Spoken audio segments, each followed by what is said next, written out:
hockey friends and families around the world, and welcome back to another episode of Our Kids Play Hockey. I'm Lee Elias, joined by Christie Casciano-Burns and Mike Bonelli. Today's episode was inspired by one of our listeners, Tony, who asked a great question. It's something we've probably danced around on some of our episodes, but we've never really fully dived into it. So today's topic: what happens to the kids who start doing extra training at 8U or 10U or 12U?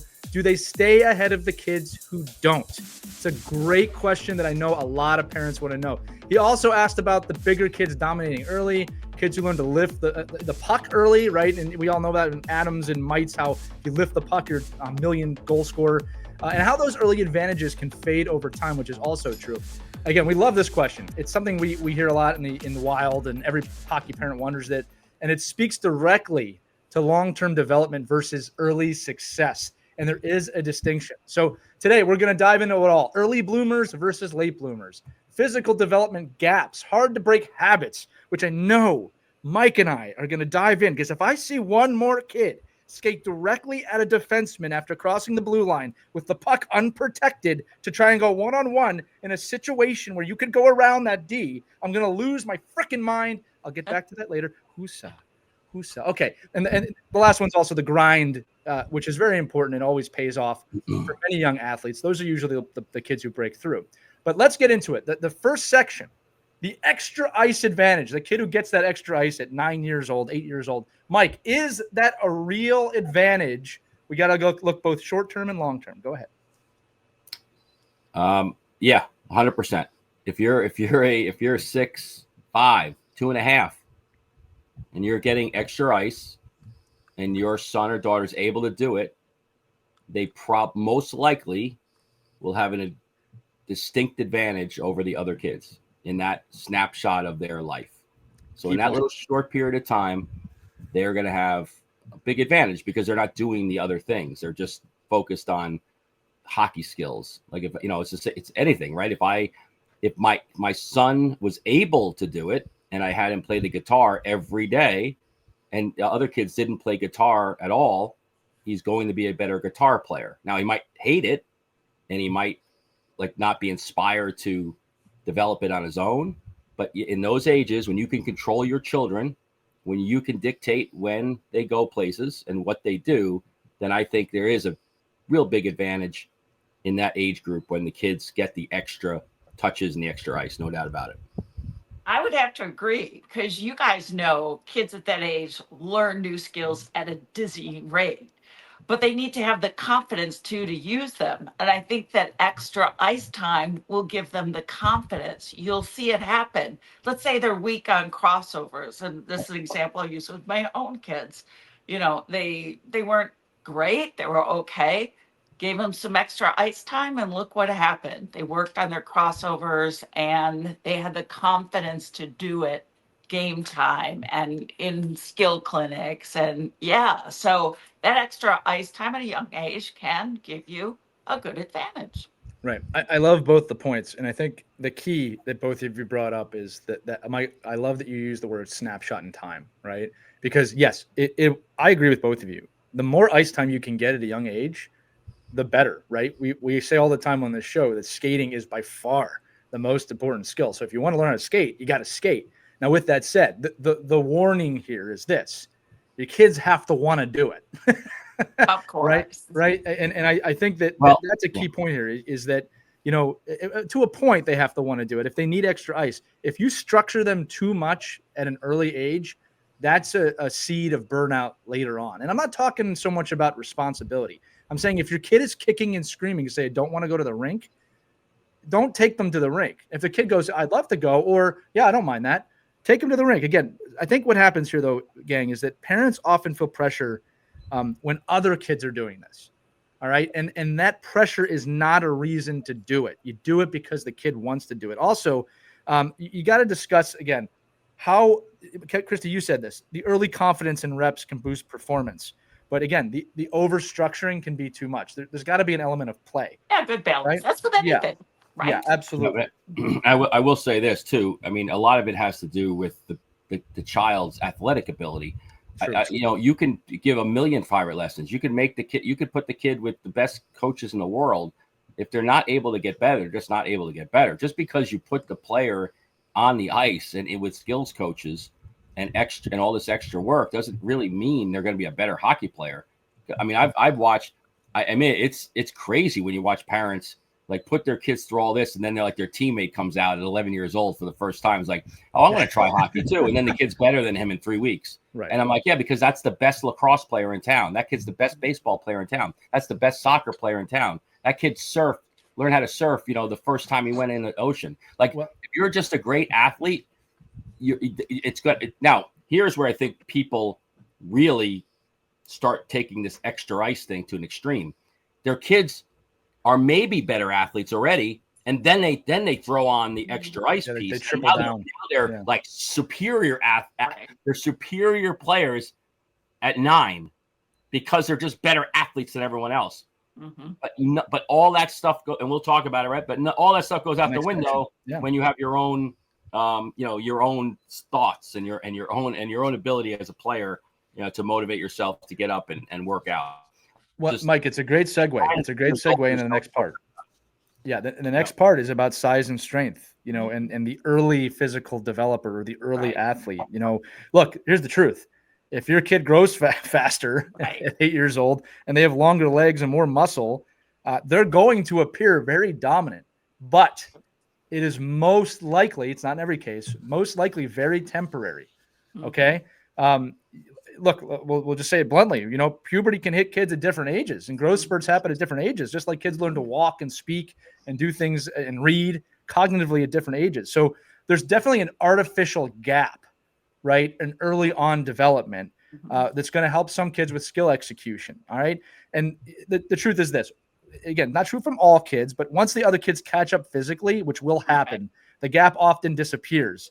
And sometimes it even reverses, right? So for the parents out there, the key here is don't confuse physical maturity with hockey mastery. Mike, that's the point you were making too. Again, this is such a broad view, okay? Like every kid is different. And Mike, like you always say, not my kid, right? It's not my kid. But the truth is this. Look, I grew 5 inches one year in the summer. And when I came back to hockey, I was the tallest, fastest player on the team, and I was 12. All right? So, like, you just don't know what's going to happen. That's why the steady cadence and understanding how to develop is so important, right?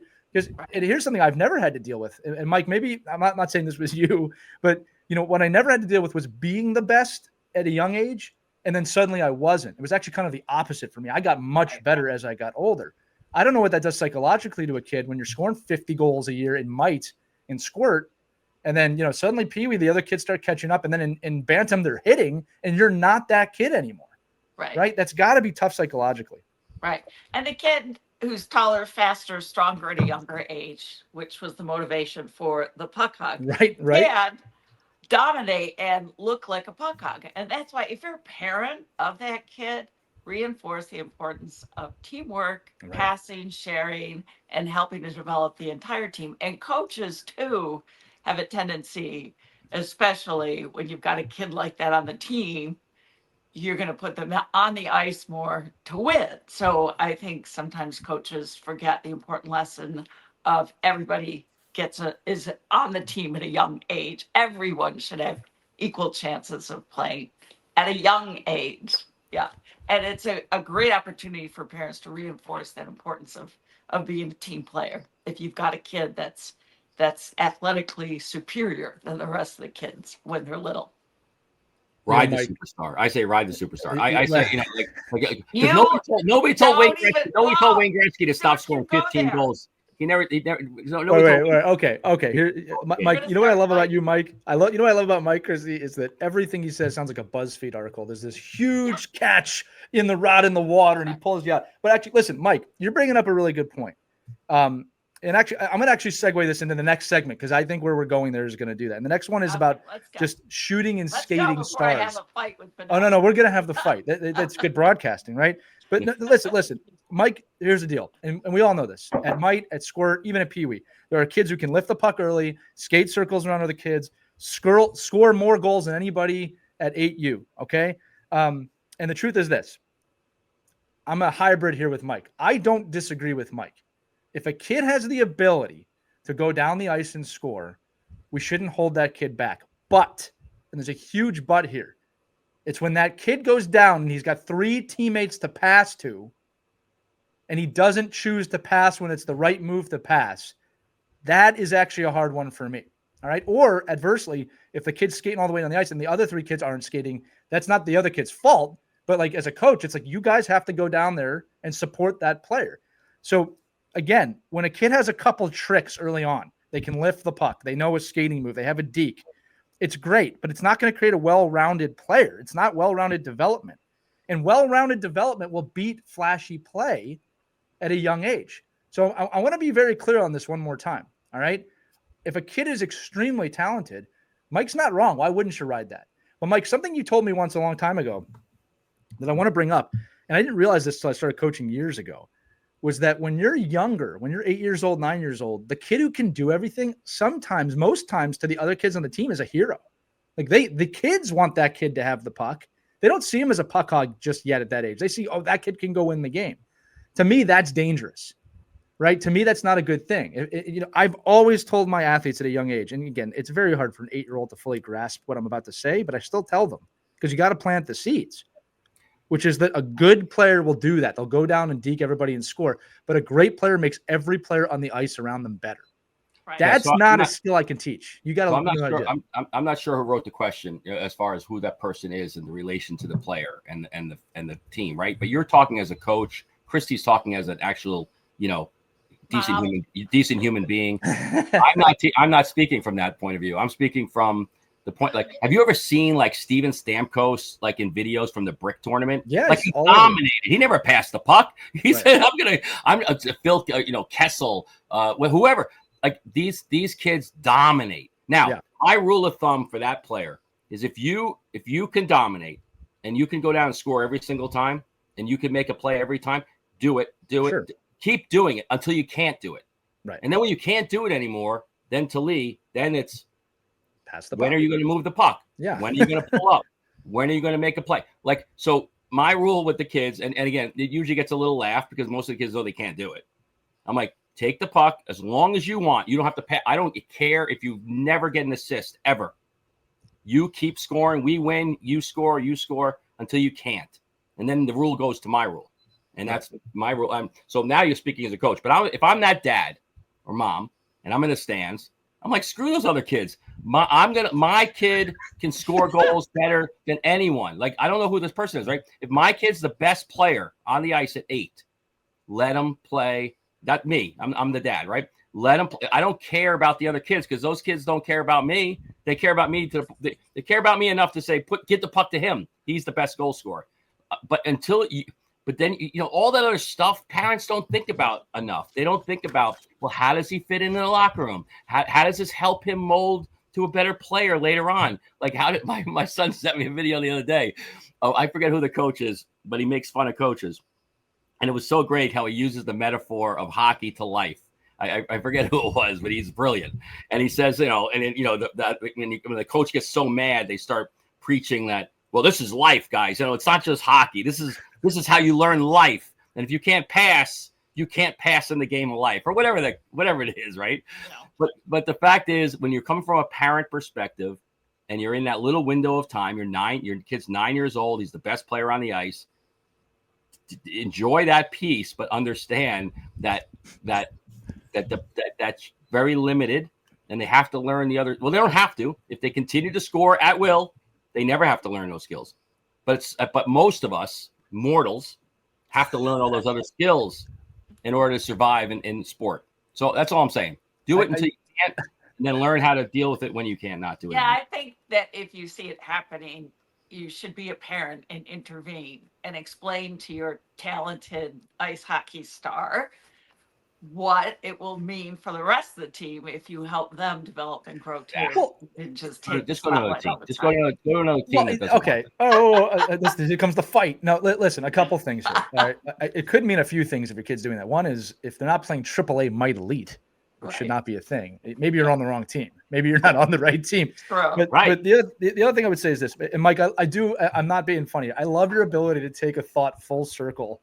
Just when I think you're going to go off the deep end, you're like, whoa. But here's why. I love that about you.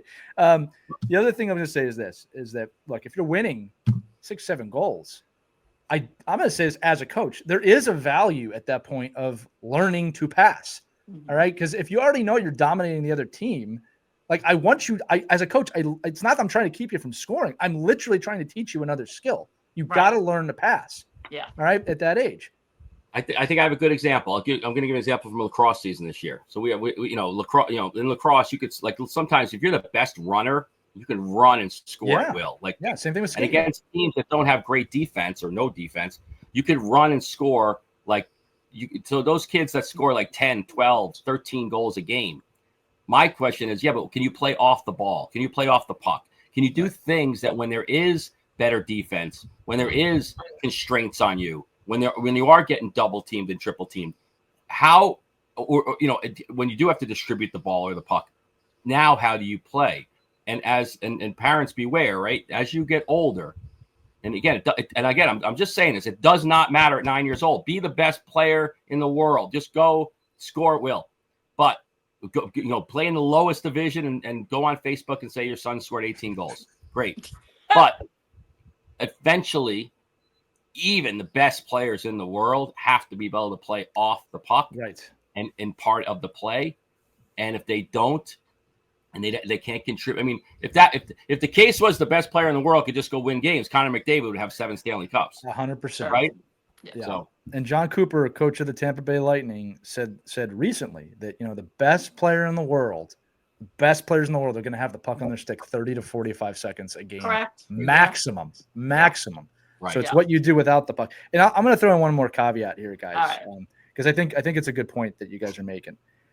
It's this, Mike. If the kid's working so hard to get that puck every shift, and they want to go down and score, I actually love that as a coach. I do, right? Even with everything I said. The one that gets me is when the puck doesn't come right to their stick and they just give up on the play and they go, okay, I'll wait for the next one. I can't handle that. All right. Like if you're going to be the kid that Mike's talking about, which by the way is the 0.001% of kids, all right, you better work. All right. Because if you're not working, you're not winning. All right. And look, I'll say this just to close this section out. Just because they're ahead does not mean they're advancing. There's two different things. They can be mixed up. True. All right. The next segment is the one I talked about in the open, hard habits to break. Yeah. All right. Early dominant kids, they build these habits, guys, that are so hard to unlearn. Over stick handling. Oh my goodness. I know a kid who can get to the net and always makes one extra move and misses the shot. Avoiding passes. We just talked about that. Playing 1-on-5. Oh my goodness. I lose my brain when I see this at any level. All right. Chasing pucks rather than thinking about other possibilities when 3 or 4 players are chasing the puck. Right. Guys, this is hockey IQ. All right. Correct. Again, I said it in the open. Parents, please tell your children when they go 1-on-1 against the D, when they can skate around and they're not protecting the puck, and we all know they're just trying to make a highlight reel goal, whether it's 1-on-1, 1-on-2, I don't understand how we allow that to happen.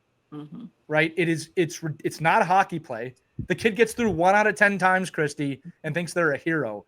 Yeah. This is such a habit for me. And I don't see this at just younger ages. I see this at older ages. Sure. It makes no sense to me. So These are the habits being built, Mike, from your superstar that you're talking about going in and scoring on everybody because they're not learning how to protect the puck. Right.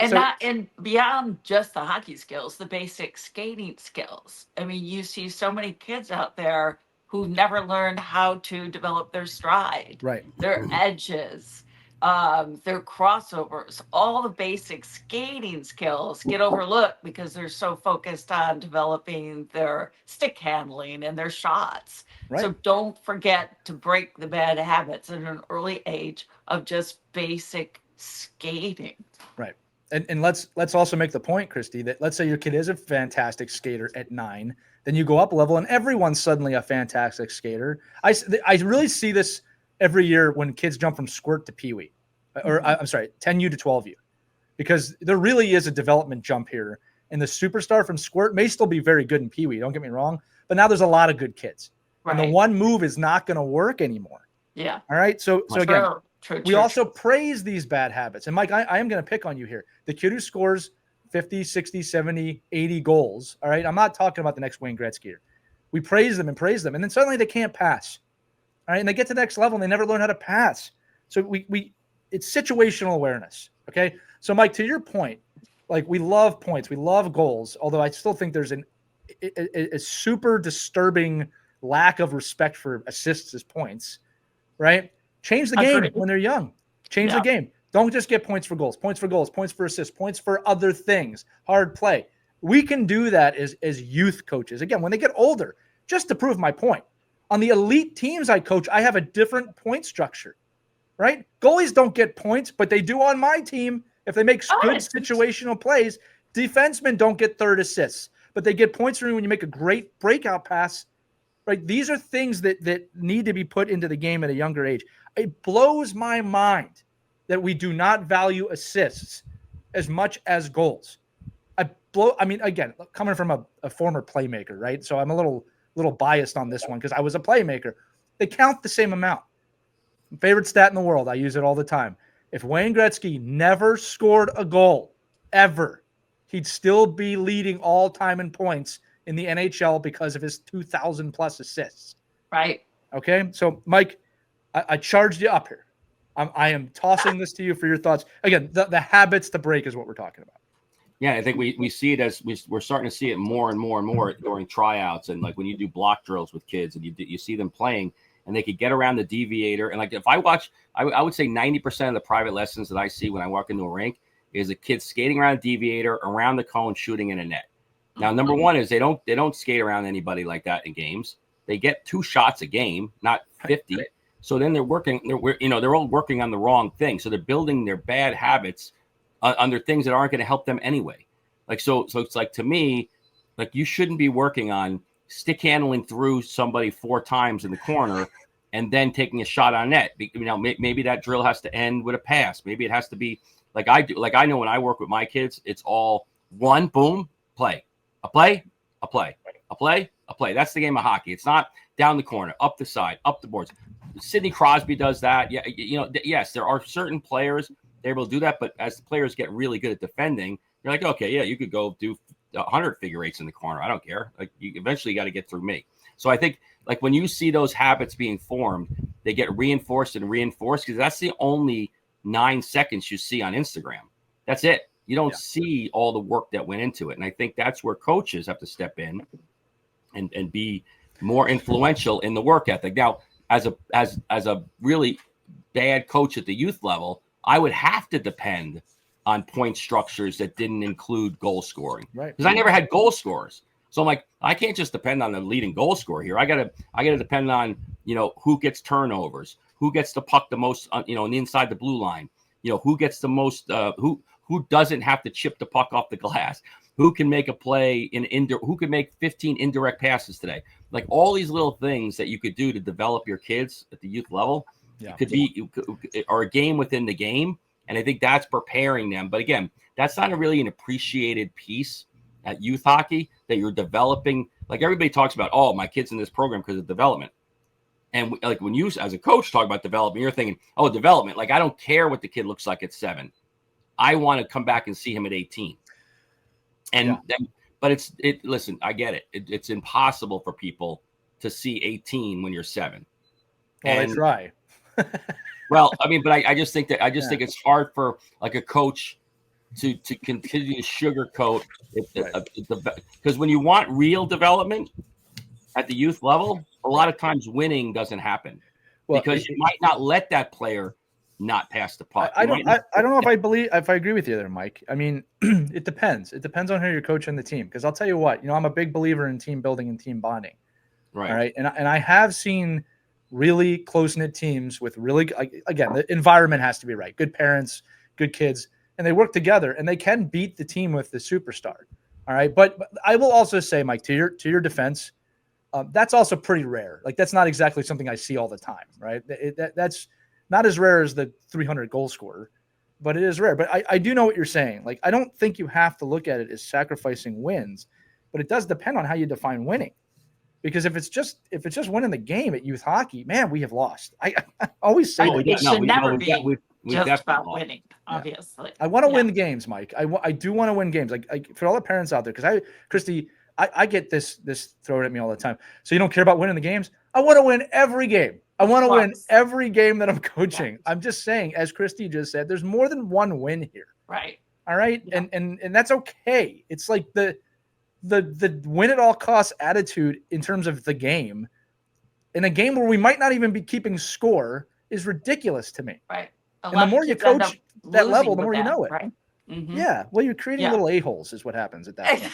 Right, let's just I'm call glad it what you it is. said it. That's exactly where my mind was going. Yeah. Thank you for saying that. I did a modified group this year in the spring, and it was all like these are 6th, 7th, and 8th graders, and right from the beginning, knowing, and I think we had actually a pretty good team, in this first spring. But the common theme, and it was repeated before games, in between periods, after games, win or loss, was that we are not here for the wins of spring. We're not here for the spring championship. We're here to prepare you for high school. Your only reason you're playing here. Right. Now, you could go play on a spring team and go win tournaments. Go nuts. I mean, I think that's great. But the only reason you're here. So when we were winning by 9 goals in a game, right? We would come back and say, why are we here? We're here so we can get ready for high school. Okay, so does this look like high school to you? No. Right. Okay, so we need to change this. We could be losing by 10 goals. Why are we here? Because I want to play in high school. Okay, so what would you need to do? Like all the little nuances of play. And I'll tell you, not that it diminished the wins or the losses. I don't think it made them, sway one way or another, really, in the minds of moms and dads. But I'm telling you, right, for the kids, they really get off the ice after a loss or a win and be like, okay, whatever, it's spring. I learned something today that's going to help me later. So framing that philosophy of your development time, which in my case was 8 weeks in the spring, it really helped me avoid the craziness of the highs and lows of winning, because that wasn't the primary, vehicle for what we were doing with the kids. Yeah. Although we celebrated the wins and we felt bad about the losses, but everybody had ice cream afterwards anyway, so it didn't matter.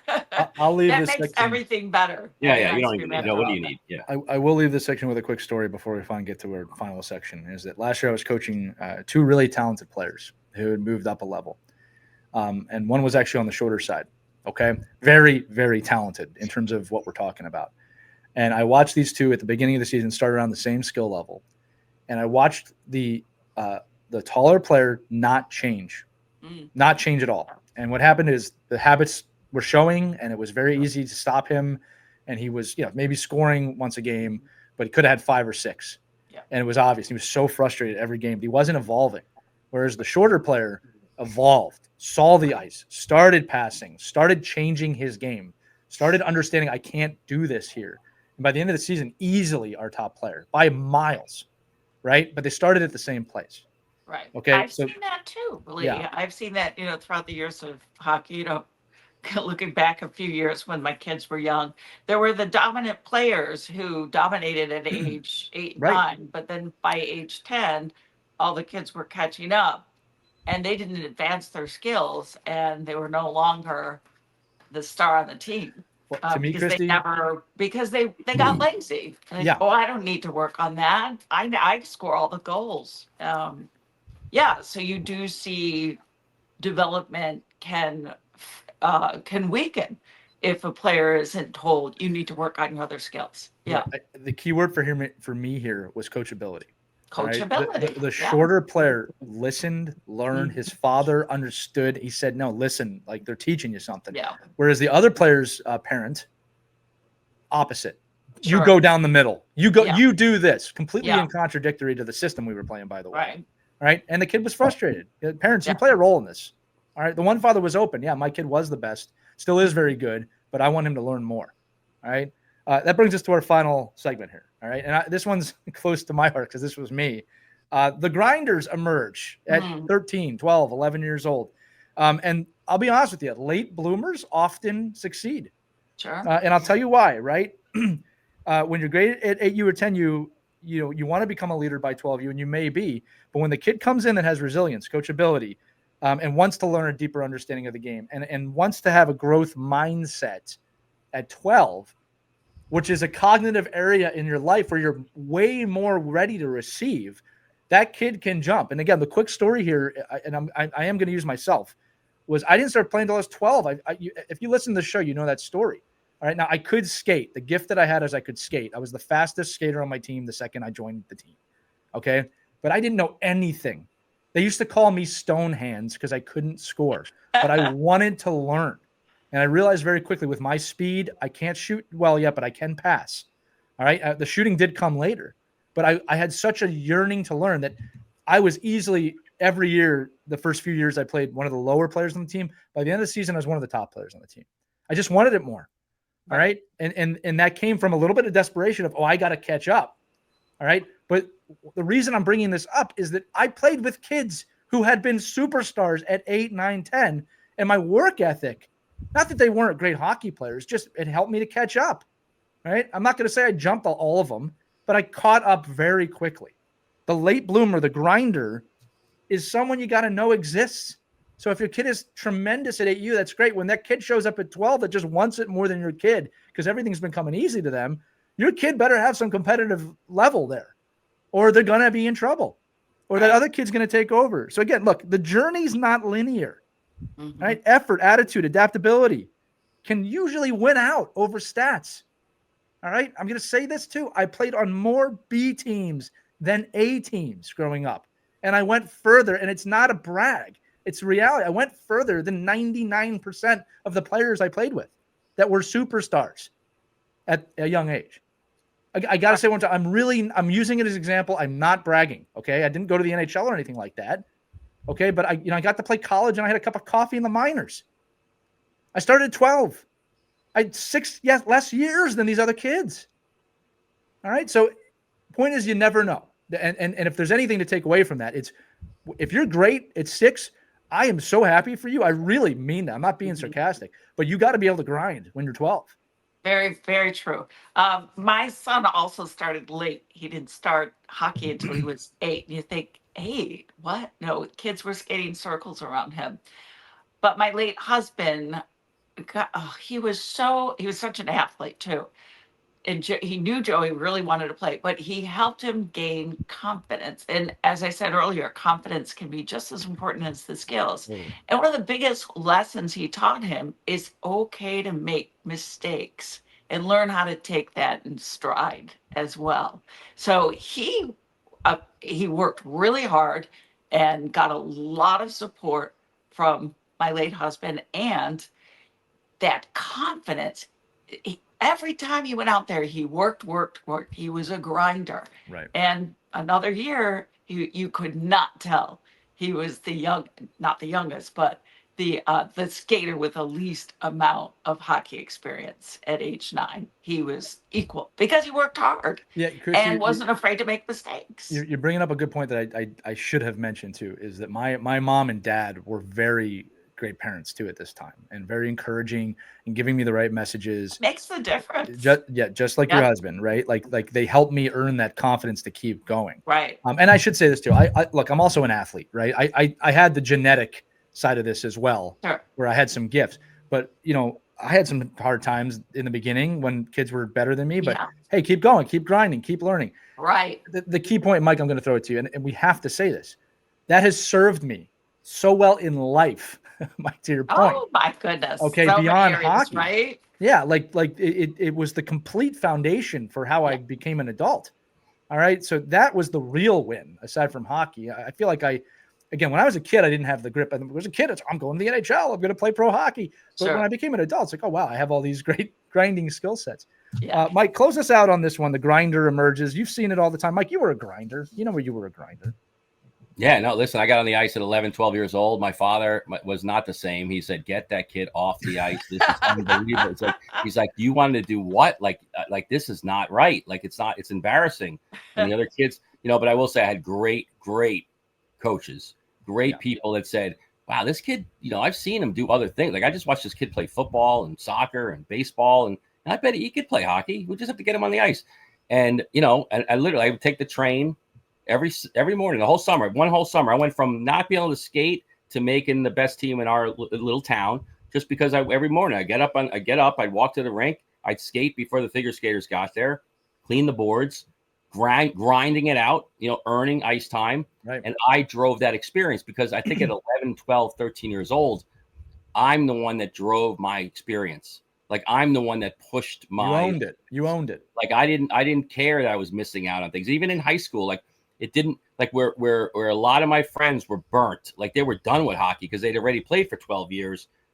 I was more like, I'm just getting into this. This is unbelievable. Like this is like the coolest thing in the world. Like I want to be as good as you are. And I actually am very envious of you that you're this good. Like you're this good just because you're this good. Like, and again, this is why athletics is such a equalizer, because you have some kids, is that I had college teammates that never worked out, never did anything, smoked, drank, did everything they could do, and they were best players on the ice. They would come and be the best players. Yeah, I've seen that too. I'm like, son of a bitch. I'm like, you got to be kidding me. Like, this is not fair. Like, I'm doing all these other things. I'm sacrificing, and I can't even be like 1/10 as good as you. Right. But you grind it out, you grit it out, you play hard, and then you just find a way to get in there. And again, there are the early bloomers that continue to be great. There are the early bloomers that fade out. There are the late bloomers that just they love it, right? But you just can't. You just like, I mean, listen, there was a lot of times in my life I'm like, oh, I wish I had 5 years earlier, just because I think I would have been here. But again, this is all why athletics is so great, because at the end of the day, you're in a locker room with a bunch of guys. Well, whatever, in my case, a bunch of guys, and you just everybody had a role, and everybody had to play something in there to win, and everybody had to contribute, and that all of a sudden it equalizes. Like, okay, yeah, you're the goal scorer, you're the guy that's going to go in the corner, get your head beat in, you're the guy that's going to stop the puck. And I think there's a lot of different roles of when you do talk about how does this relate to life. Right. I do think there's a lot of similarities there and examples. Well, here's how I'll close your section out, Mike. All those guys you played with that smoked and did the other stuff, not one of them is the host of a 3-time award-winning podcast listened to by tens of thousands of people about the game that we love. But they're the ones DM me and saying, "What the hell are you talking about?" Yeah. All right, listen. This has been a great episode. We're going to close it out. Look, just 3 quick reminders. All right. No matter where you're at in the game, development takes time. Development takes time. Number 2, don't panic, parents, if your kid's not the biggest, the fastest, or the best scorer at 8U or 10U. There's nothing to panic about. I've heard, oh, my kid's the worst skater out there. Give it time. Development takes time. And the last one, focus on progress, love of the game, and a well-rounded skill set. If your kid has one skill that's better than the other ones, great. Develop the other skills. It's just good advice. All right. Even with Mike would say, if you can go down and score 100 times, that kid has a lot of different skills, not just the ability to shoot the puck. All right. Sidney Crosby knows how to find open ice. All right. He learned. So does Connor McDavid. All right. Great episode, guys. I loved every second of this. Again, wherever you're at in your journey, friends, enjoy it. Okay, you only get to do it once, right? or and keep with those each questions kid. coming. We make entire episodes out of your questions, just like what we did today. So keep it coming. We love the feedback. Yeah, big thank you to Tony for suggesting this one. Remember, if this if this resonated with you, share it. Share it with a hockey player that needs to hear it. Our audience is always growing. You can be an active participant in that. And make sure you check out all our episodes on ourkidsplayhockey.com. But for Christie Casciano-Burns, I'm going to say this, Michael Anthony Christopher Bonelli III. That is a real name, people. I'm Lee Elias. We'll see you on the next episode of Our Kids Play Hockey. Have fun, skate hard. We'll see you next time. We hope you enjoyed this edition of Our Kids Play Hockey. Make sure to like and subscribe right now if you found value wherever you're listening, whether it's a podcast network, a social media network, or our website, ourkidsplayhockey.com. Also, make sure to check out our children's book, When Hockey Stops, at whenhockeystops.com. It's a book that helps children deal with adversity in the game and in life. We're very proud of it. But thanks so much for listening to this edition of Our Kids Play Hockey, and we'll see you on the next episode.